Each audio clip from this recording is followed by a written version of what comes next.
हम आप लोग को पढ़ाएंगे प्रतिरोधों का समूह है। ठीक है, कल पिछले क्लास में हम ओम का नियम बताए थे, जो बताता है कि प्रतिरोध जो होता है वह आई यानी विद्युत धारा का समानुपाती होता है। अब उसी ओम के नियम के आधार पर प्रतिरोध का समूहन किया जाता है। तो समूहन मुख्य रूप से दो तरह से होता है, एक होता है श्रेणी क्रम समूहन और दूसरा होता है समानांतर क्रम समूहन। तो हम सबसे पहला पढ़ेंगे श्रेणी क्रम समूहन। इसमें क्या किया गया है कि एक सर्किट है जिसमें तीन प्रतिरोध जोड़े गए, प्रतिरोधक हैं AB, BC, CD, जिनका प्रतिरोध R1, R2 और R3 है। ठीक है, इन प्रतिरोधकों का विभवांतर V1, V2 और V3 है। इस परिपथ में एक बैटरी लगा हुआ है जिसका विभवांतर V है। बैटरी से I धारा प्रवाहित हो रही है। अब देखिए यहाँ पे कि ये जो I धारा है वह इससे भी होकर गुजरेगी, इससे भी होकर गुजरेगी और इससे भी होकर गुजरेगी।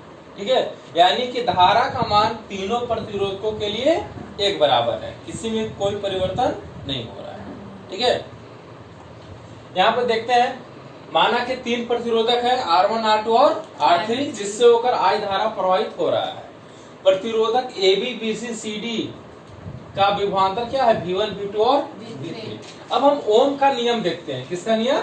ओम का नियम। तो ओम का नियम क्या कहता है? V = I × R। चूंकि यहाँ पे हम AB में चल रहे हैं, किस में चल रहे हैं? AB, जिसका प्रतिरोध कितना है? R1 है और विभवांतर कितना है? V1 है।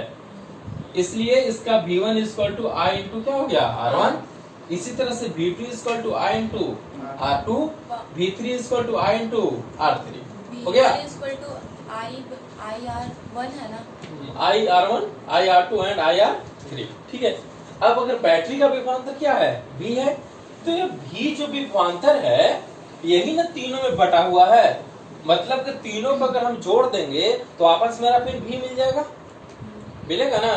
तो यहाँ पे क्या है? V = क्या हो जाएगा? V1 + V2 + V3। ठीक है, अब V1 का वैल्यू क्या है? देखिए यहाँ पे IR1 तो IR1, V2 का वैल्यू क्या है? IR2 IR2, V3 का वैल्यू क्या है? IR3 है ना। तीनों में क्या कॉमन है? I कॉमन है। I को हम बाहर कर लिए, I से I क्या हो गया? कट गया। तो R बराबर क्या मिला? R1 + R2 + R3।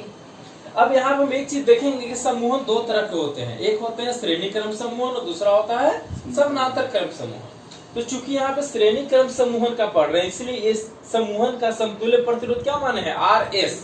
यहाँ पे देखिए, यह जो RS है, RS कहने का मतलब कि S को क्या हो गया? सीरीज यानी श्रेणी क्रम।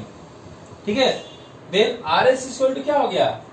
R1 + R2 + R3। यहाँ तक क्लियर है? कोई दिक्कत?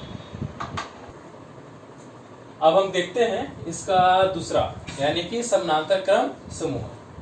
देखिए, श्रेणी क्रम और समानांतर क्रम में बस एक ही फर्क आता है कि श्रेणी क्रम में जो प्रतिरोध होते हैं वह श्रेणी क्रम में जुड़े रहते हैं, जबकि समानांतर क्रम में जुड़े रहते हैं, जैसा कि फिगर में दिख रहा है यहाँ पे। ठीक है, यहाँ पे तीन प्रतिरोध है R1, R2 और R3। तीनों किस रूप में है? समानांतर क्रम में जुड़े हुए हैं। ठीक है, यह तीनों किसके किसके बीच जुड़े हुए हैं? A और B बिंदु के बीच में। ठीक है, यानी इसमें क्या करेंगे कि तीन प्रतिरोध है, जिसका प्रतिरोध क्या है? R1, R2 और R3 है।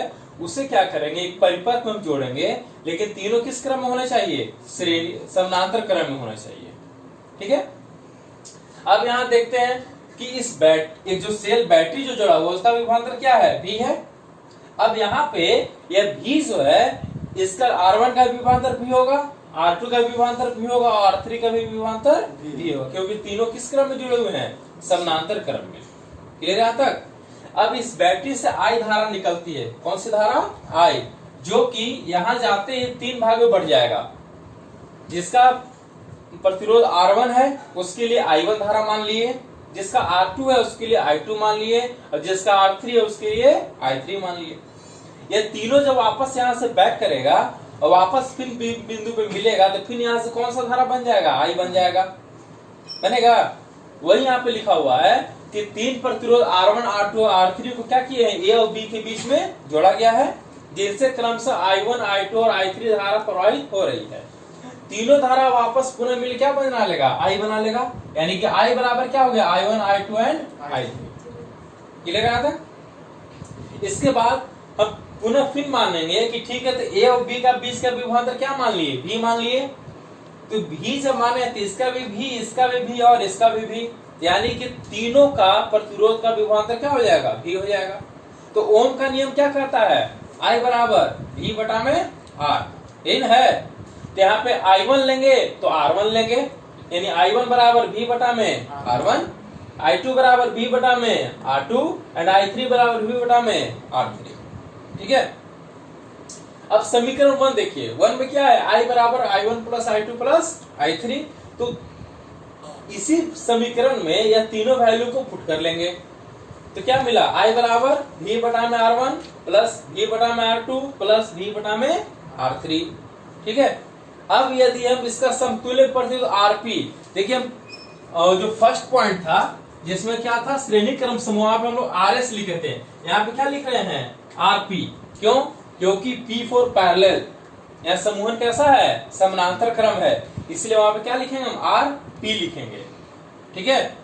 यानी तो ओम का नियम क्या कहता है, I बराबर V बटा में RP। अब यही जो वैल्यू है I का, उसको क्या करेंगे, समीकरण 2 में पुट कर लेंगे।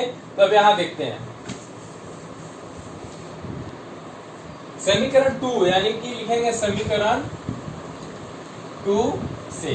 समीकरण 2 क्या कहता है, I इक्वल टू V बटा में R1 प्लस V बटा में R2 प्लस V बटा में R3। I का वैल्यू क्या पुट करना है, V बटा में RP, यानी यहाँ लिखेंगे V बटा में RP इक्वल टू V बटा R1 प्लस V बटा R2 प्लस V बटा में R3। ठीक है। V बटा में RP, ऊपर में तीनों में V कॉमन है, तो V कॉमन करेंगे तो 1 बटा में क्या मिला, R1 प्लस 1 बटा R2 प्लस 1 बटा में R3। V से V कट गया, यानी फाइनली क्या मिल गया, 1 बटा में RP इक्वल टू 1 बटा में R1 प्लस 1 बटा R2 प्लस 1 बटा में R3। ठीक है। यही आपका फॉर्मूला हो गया, किस क्रम के लिए, समानांतर क्रम समूहन के लिए। ठीक है। तो आज हम लोग दोनों समूह पढ़े, श्रेणी क्रम समूह और समानांतर क्रम समूह। ठीक है।